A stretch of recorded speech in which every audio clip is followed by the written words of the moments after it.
दोस्तों नमस्कार। आप देख रहे हैं सत्य हुंकार। मैं आपके साथ सत्यपाल।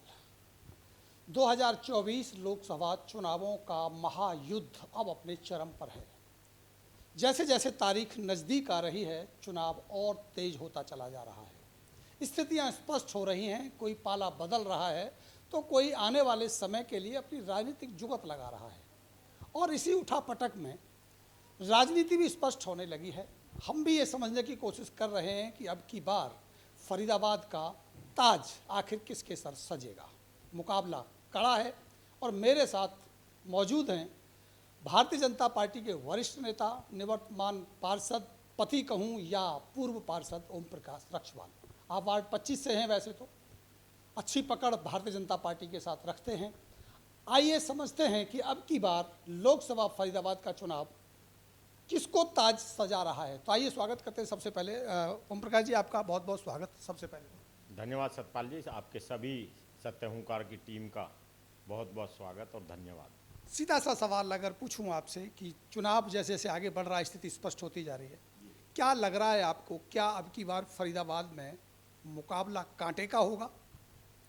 देखिए सतपाल जी, मुकाबला सामने कोई है ही नहीं।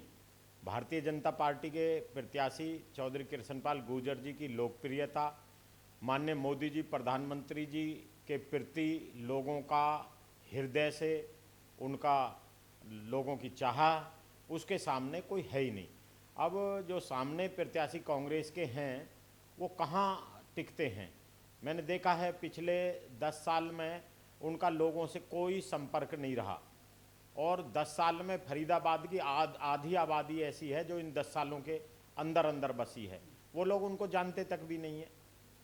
लेकिन जो मीटिंगें हो रही हैं, सभाएं हो रही हैं, उनमें जो लोग जुट रहे हैं, उससे तो अंदाज़ा लगाया जा रहा है, कहा जा रहा है कि भाई कांटे का मुकाबला हो रहा है। सतपाल जी, आप उनकी सभाएं होती कितनी हैं?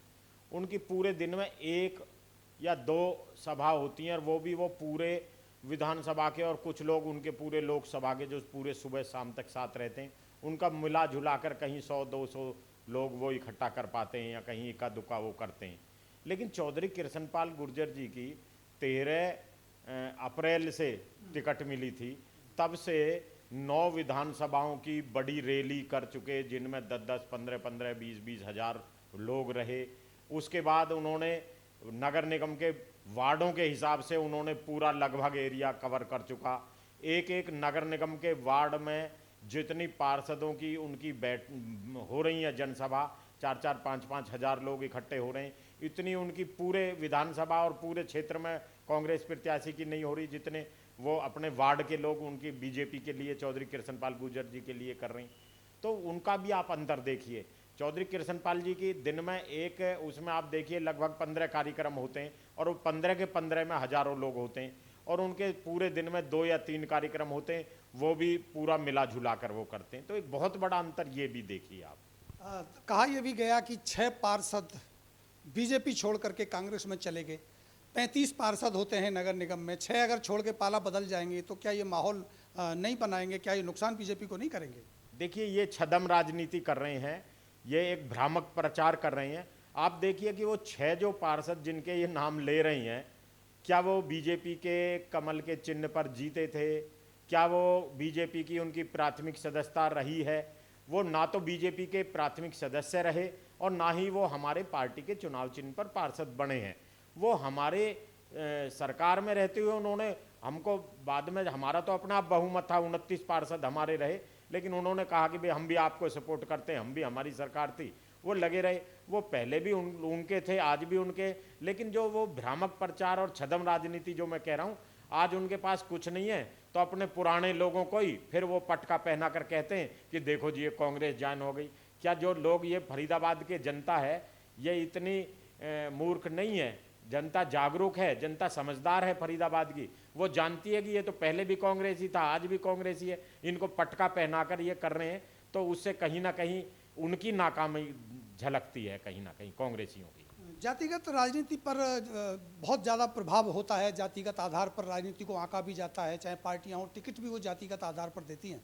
फरीदाबाद के जातिगत आंकड़े क्या कहते हैं? माना ये जा रहा है कि जब से महेंद्र प्रताप को टिकट दिया गया है तब से गुर्जरों का बंटवारा हुआ, जाट पहले से ही कांग्रेस की तरफ थे, मुस्लिम उनके होते ही हैं, तो जातिगत आंकड़ों के आधार पर भी मान के चला जाता है, मुकाबला खड़ा है। कितना मानते हैं कि जातिगत आंकड़े भी आधारित राजनीति हो सकती है?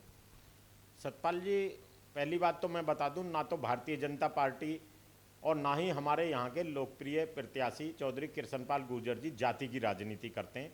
ये कांग्रेस का वो रहा है कि लोगों को जातियों में बांटना और उनको काम नहीं करना और केवल जातियों को बांटकर अपनी चौधर चलाने का।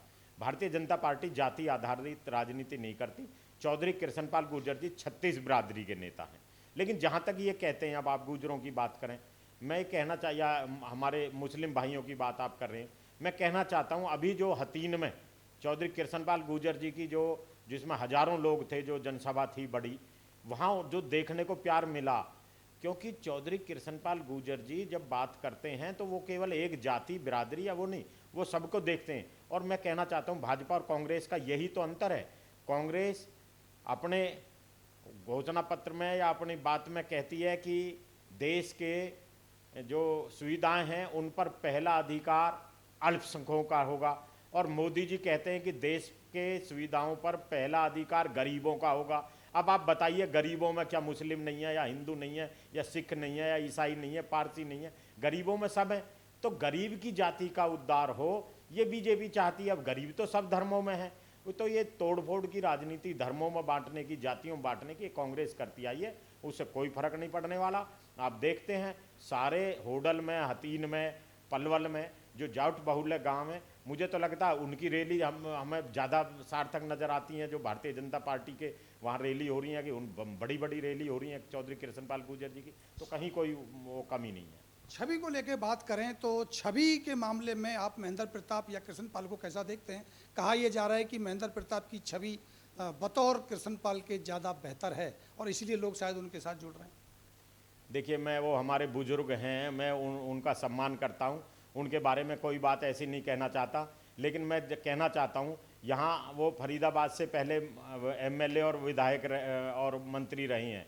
पुराने लोग जो हैं, क्योंकि काफ़ी लोग नए आ गए, पुराने लोगों को पता है कि जब वो मिलने जाते थे तो कितने दरवाजे होते थे, कि जो आम आदमी है वो वहाँ दरवाजे, जो बाउंड्री है घर की, उसके बाहर खड़े होकर इंतजार करेंगे।